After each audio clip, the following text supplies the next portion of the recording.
Hey guys, Andrew here. As you guys can clearly see, I'm about to profile my Premium Vanquisher deck profile. Before I even began to construct it, a buddy of mine talked with this deck at Dex and Dice Tournament Center in Lakeland about a week and a half ago. Um, Before I constructed it, I tried making it. I tried to pretty much make it my own build, and as I go over the profile, I'm gonna be explaining the differences between my builds and his. I haven't tried the deck out yet, but I just I just know that lots of people are playing it, people are topping with it, and people think it's doing really good. And coming from someone who's a Narukami main, I honestly agree. My fr- and since this guy's my friend, um, he and I talk about the clan all the time, and we just love the clan to death practically. Anyways, on to the profile. This is your quick shield, this is your starter.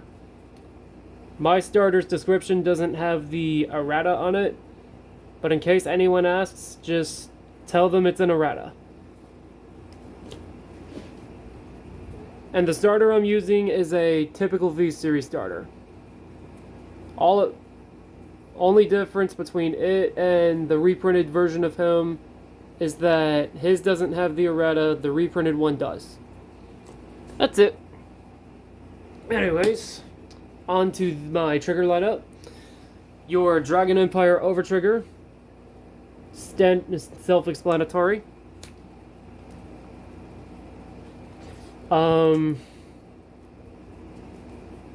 You've got 4 stride critical triggers and four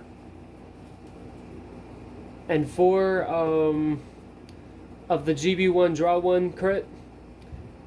The difference between her and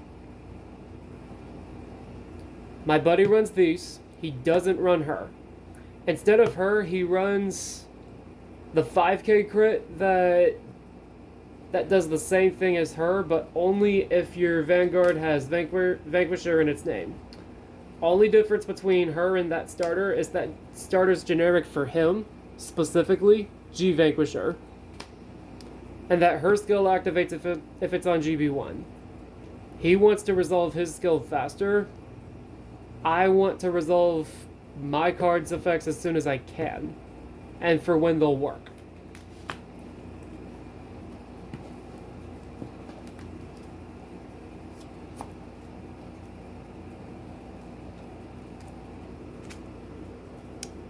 For grade 3 heal.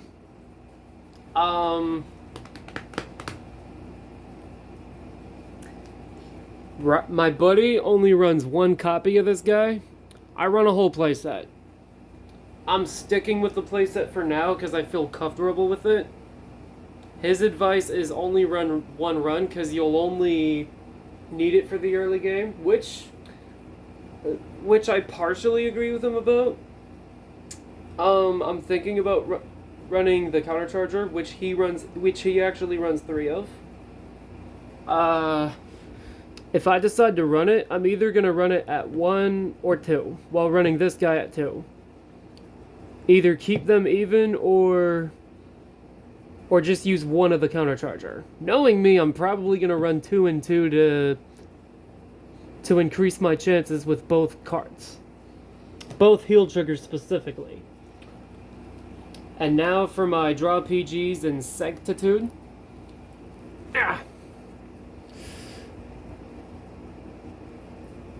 This is literally self-explanatory. Most premium decks, I believe, do this, but I've seen that just about every Vanquisher and Eradicator deck profile does this. Anyways,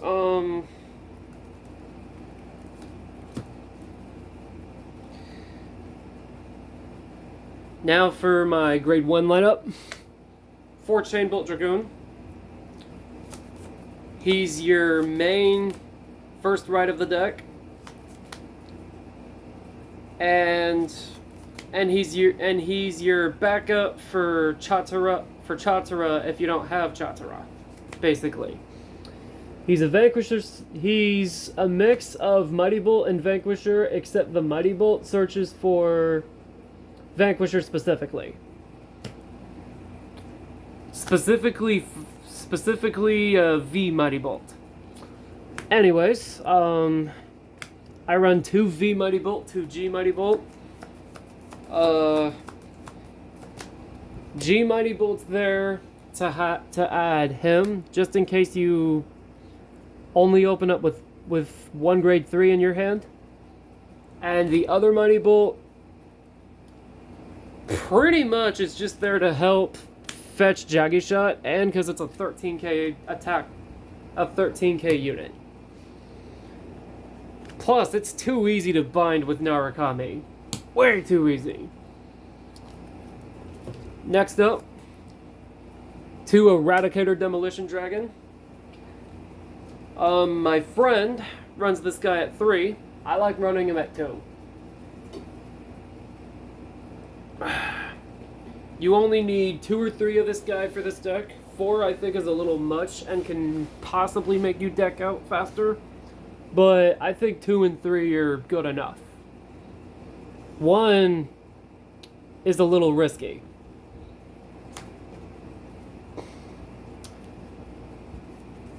Next up, for grade 2s, 3 Cho-Oh. As many of you know, he binds and practically gets to restand if on rear guard and if you've already swung with your Vanguard.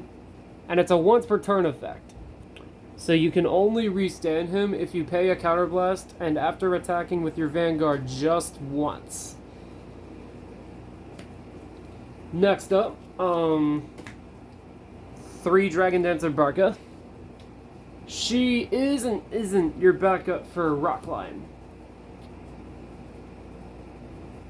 The difference between her and Rock Climb is, actually, I'll show off Rock Climb along with her. I'm trying to get better at saying less, about saying less so I can, at telling people less so I can say more. At the current moment, I'm running her at 3, him at 4. I'm thinking about downing Rock Climb to 3. For now, I'm comfortable with running this guy at 4. What I like more about Barca is that she forces units from your opponent's back row to their front row, while Rock Climb helps you draw more cards, and well, they both let you draw cards, but she doesn't retire while he practically just lets you draw first and bind after. As far as I've been able to explain, those are the differences between Rock Climb and Barca.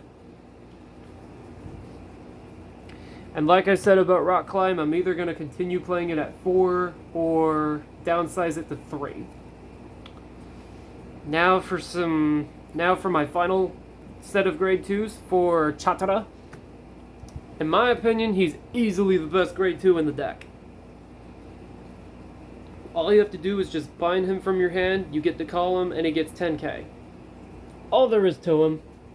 And if it's during your turn specifically.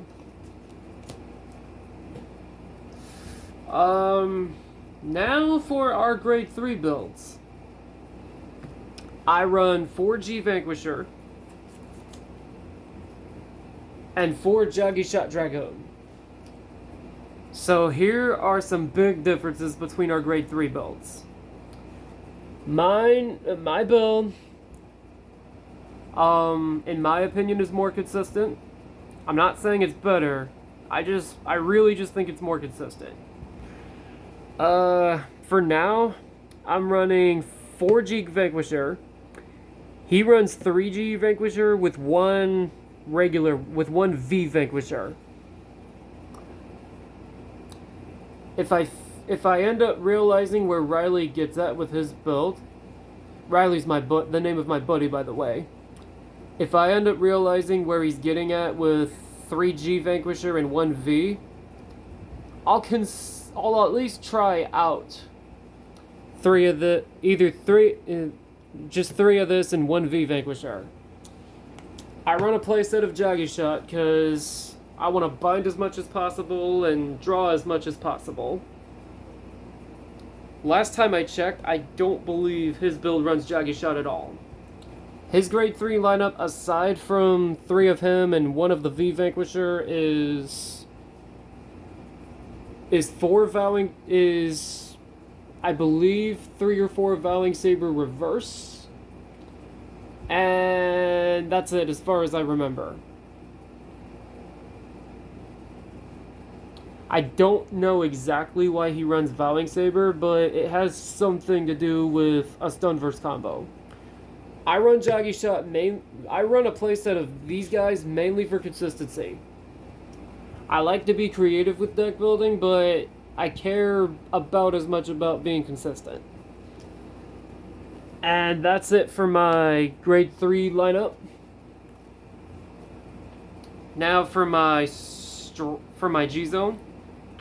To start off,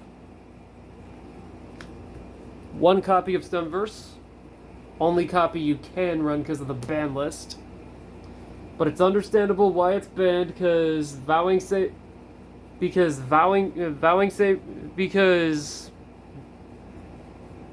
Stunverse and Vowing Saber, when used together, are really abusive. Based on a combo Riley told me about that you could do with his build, he could use too much of the opponent's resources and leave them with almost nothing from using this guy's skill.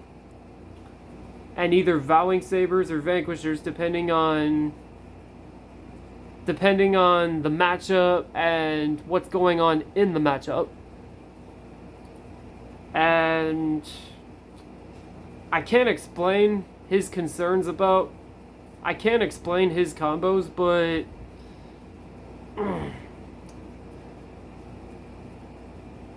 there's a lot you can do with Narukami I can't explain at the top of my head, honestly. It may be me and Riley's clan, but we can't voice our concerns about it as much as we want to be able to. Anyways, 2 of what I think is one of the best strides in the deck, 2 Zoras. So I haven't used this guy yet, but here's exactly what I know about him. You can superior stride with this guy while your opponent's on grade 2 if you have G Vanquisher specifically as your vanguard.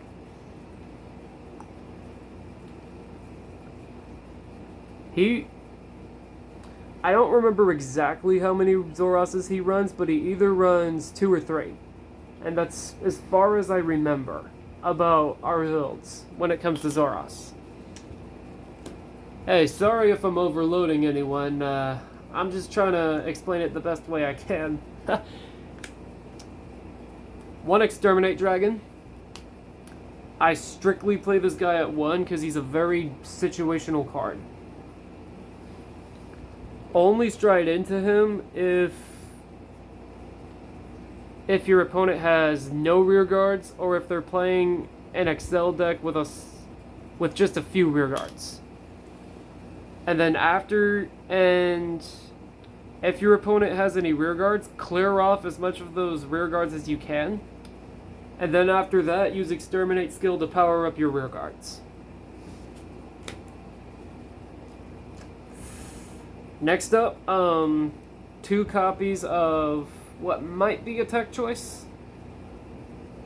2 copies of V Buster. This guy's practically one of your finishers of the deck. He has an ass skill that says once per turn, Soul Blast 1, flip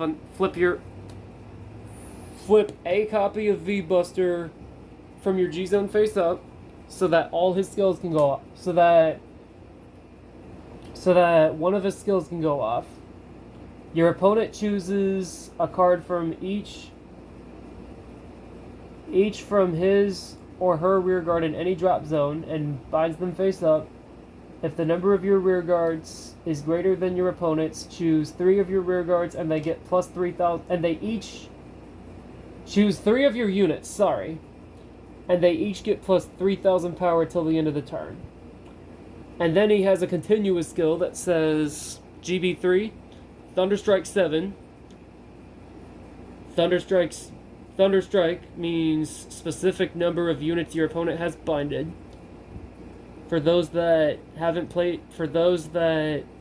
don't know, all of your front row units get plus 5,000 power, and V-Buster gets plus 1 crit and plus 1 drive. It only works if you've accessed Thunderstrike 7 and Generation Break 3. But that's the only time you want to go into this guy basically. And if you're trying to use him as a finisher.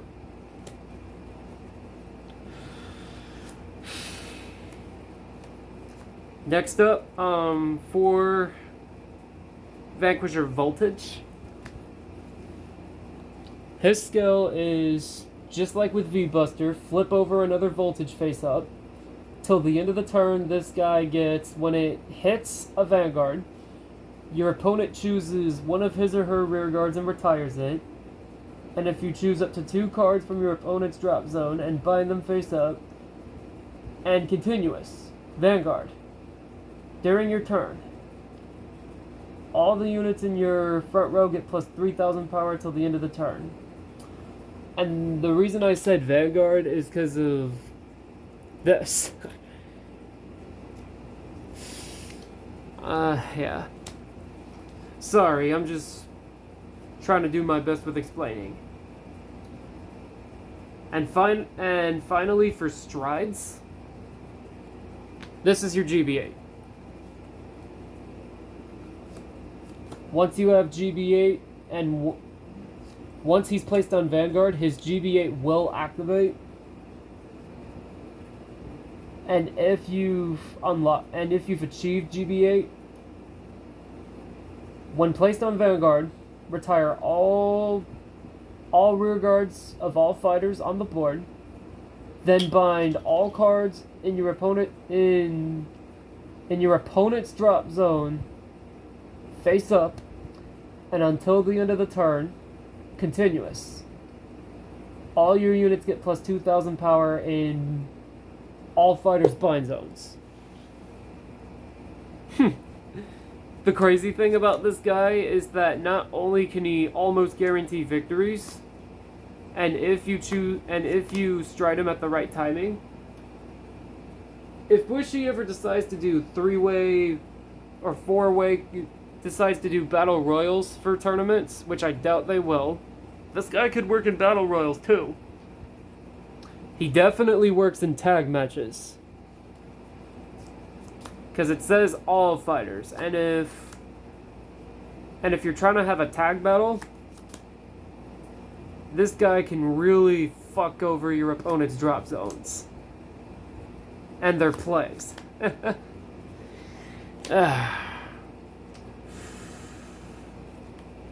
And finally, your G Guardians. Starting off, 2 NP Dragon.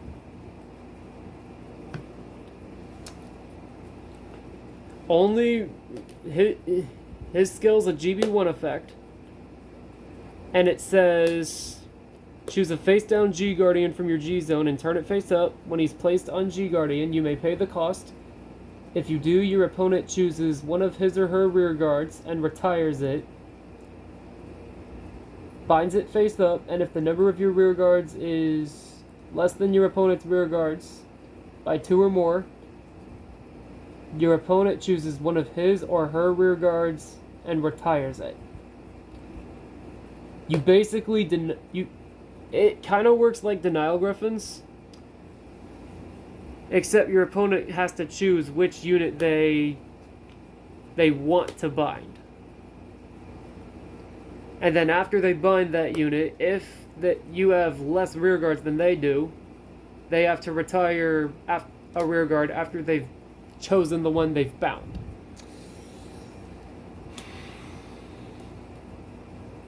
Next up, 2 copies of Bulwark Dragon. One thing I've learned about Narukami's G-Guardians is that Bulwark and Impede specifically are both very situational cards. Bulwark's skill is Thunderstrike 3. If this card's placed on Guardian Circle, this unit gets plus 10,000 power. When he is retired from Guardian Circle, for every 4 cards in your opponent's bind zone, choose up to 1 rested rear guards in your opponent's front row and retire it.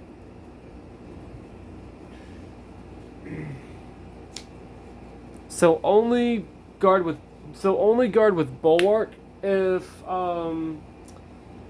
you're at Thunderstrike 3, if you can stop an attack with him, and then retire a rested rear guard,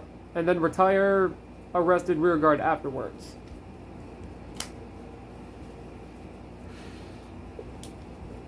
And finally, 3 copies of Counteract Dragon. I have a much easier time showing this card than explaining it, but I'll explain it. When he's placed on G-Guardian, your opponent chooses up to 2 of their front row rear guards and binds them. It's all up to them what this guy does, basically. If they either have to choose no rear guards, 1 rear guard, or 2 rear guards. If they choose to bind no rear guards, this guy gets plus 20,000 shield. If your opponent only chooses to bind 1 while they get to keep the other card, he only gets plus 10,000 shield. But if they choose to bind both their rear guards, this guy gets no shield. Well, despite that I didn't have too easy of a time with this deck profile, I enjoyed it. And more importantly, I hope all you guys did too. Anyways, thank you all so much for watching my deck profile. I can't remember the differences between he and I's G zones, but I was able to remember certain differences between our deck profiles. Once again, thank you all for watching my profiles and supporting my channel. Please like and subscribe for more content. I will definitely keep bringing up more. I really enjoy making videos for this channel. I hope you all do too. And I hope you all have a good night. See you later, everyone.